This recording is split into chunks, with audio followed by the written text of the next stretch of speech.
Round 7 of the GTR WC took place at the Norisring, the outskirts of Nuremberg, Germany, where it was Gerald Prairie and Shane Sparks taking their second pole of the season in their factory Gerald Prairie at Lister. Beside them will be the 61 Rosenfort Zonda, and behind them will be the 27 and 03 Lamborghini. With the only driver change going on this round will be the 25 swapping driver roles. And at the start, with Gerald Prairie sleeping in reality, allowing the 62 Zonda and the 03 for Stefan Kuntz at his home race going into first and second place. But it was going to be Kuntz taking the lead, going through the hairpin and into the Charleroi, while it was Nestor Aya taking advantage of his team leader sleeping at the start and going into third place, leading a Lister 3-4 with the IBR 28 Ferrari going into the top 5. Up behind him, it was going to be Adrian Rojo Fernandez having the first spin of the night at the Charleroi. And then a couple laps later, it was going to be the Onyx 30 Celine getting together with the 54 Chris Short Ferrari, also at the Charleroi, and causing major damage to the 87 Kuhn Ferrari behind as they get round into the 67 Players League. Leading the independents at this point was the best in the world Lamborghini. He was going to gain another position when Gerald Prairie hit the inside of the barrier, hitting onto the front straight. It was a very close call for 27 Ferrari. But at this point, it was going to be the top 4 escaping and hitting the lap traffic, which was going to cost Stefan Kuntz at his home race to lead, and soon be second place with a very bold move from Nestor I, who was having their best run of the year at this point, going up into second place and scoring fast laps during the tour event. But it was going to be a rough day for Ricardo Wilson, who was retired with a suspension failure.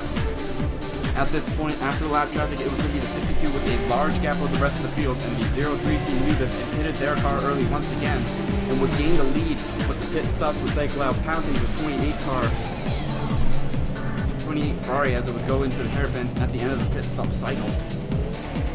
The 31 Zonda would not have so much luck as it will retire with another engine failure from the Mercedes V12, and the 34 Orica Lister with Klaus Verne and Fernando Valdez taking the lead in the Independence Trophy. But Fabian Raya was also showing that Lister had speed just in going to second place with a 4-wide maneuver, hits lap cars on the pit straight, and it was going to be the Luxray Viper having a tough outing with an engine failure at the Norisring as well.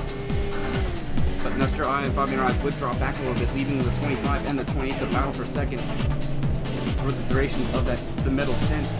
But the 03 once again very early trying to make the undercut work, trying to solidify their finish. So it was going to be the 25 Union Sabre Corvette getting the lead at the end of the third stint and leaving the 03 to fight for third place with the 27th Ferrari.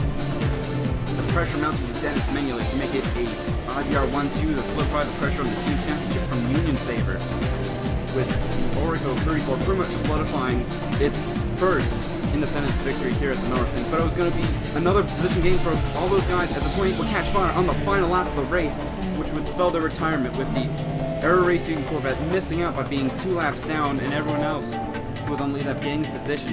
This would mean that this battle for second would go to the 03 after inherited second and would be able to hold off the 28 on this last lap.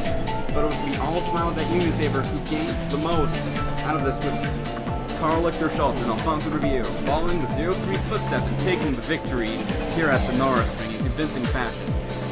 The next round of the GTR WC took place at Silverstone Circuit in England.